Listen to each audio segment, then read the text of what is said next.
কোরআন যাদেরকে আটকিয়ে রাখবে তারা কখনো জাহান্নাম থেকে মুক্তি পাবে না। আনাস ইবনে মালিক রাদিয়াল্লাহু থেকে বর্ণিত। তিনি বলেন, রাসূলুল্লাহ সাল্লাল্লাহু আলাইহি ওয়াসাল্লাম বলেছেন, আল্লাহ তাআলা কিয়ামতের দিন সমস্ত মানুষকে হাসরের ময়দানে সমবেত করবেন। তার এই বিপদ থেকে উদ্ধার পাওয়ার জন্য চেষ্টা করবে, অথবা তাদের অন্তরে এই চিন্তা ঢেলে দেওয়া হবে। তারা বলবে, আমরা যদি এখান থেকে রেহাই পাওয়ার জন্য কারো মাধ্যমে আমাদের রবের কাছে সুপারিশ করতাম, তাহলে এই অসহনীয় অবস্থা থেকে মুক্তি পেতে পারতাম।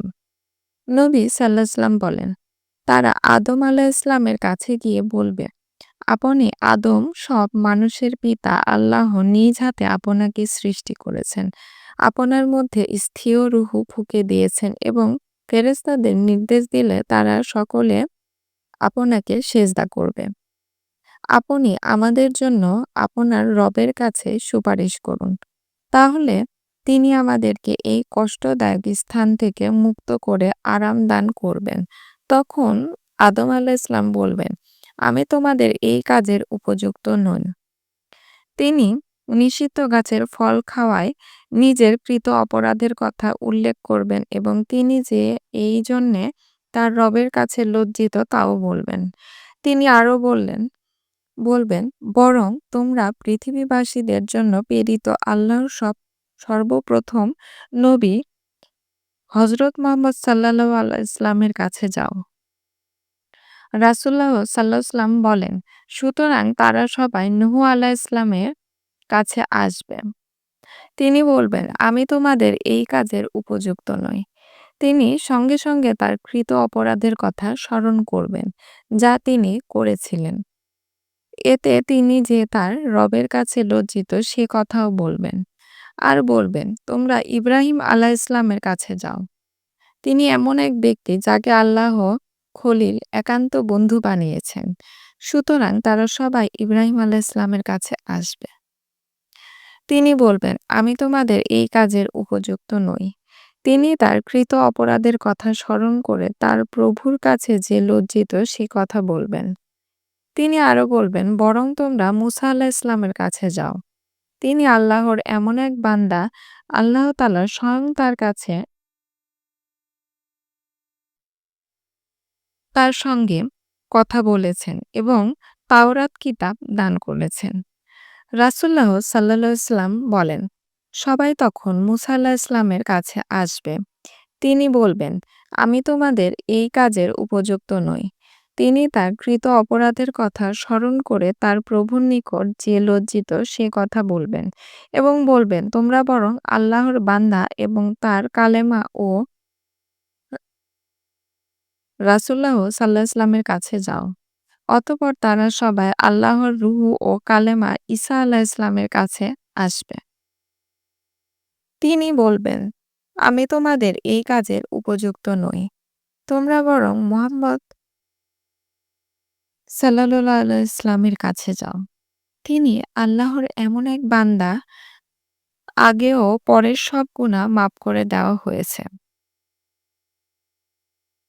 রাবী আনাস রাদিয়াল্লাহু বলেন, রাসূলুল্লাহ সাল্লাল্লাহু আলাইহি ওয়াসাল্লাম বলেছেন, তারা আমার কাছে আসবে। তখন আমি আমার রবের কাছে হাজির হওয়ার অনুমতি প্রার্থনা করব। আমাকে তার কাছে যাওয়ার অনুমতি দেওয়া হবে।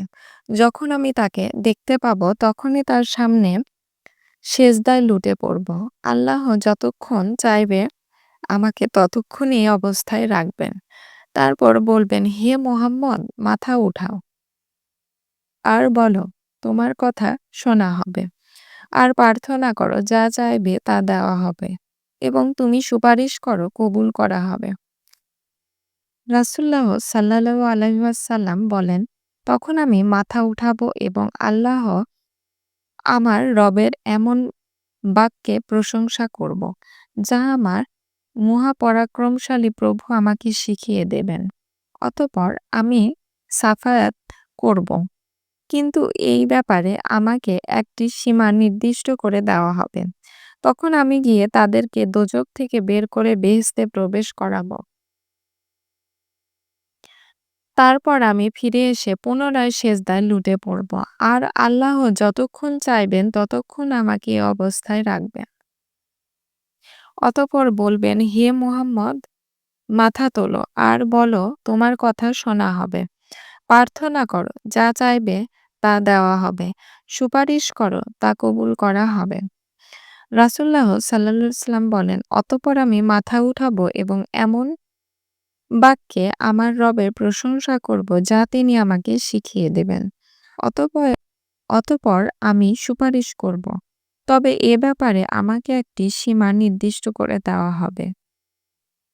অতঃপর আমি তাদেরকে দোজখ থেকে বের করে বেহেশতে প্রবেশ করিয়ে দেব।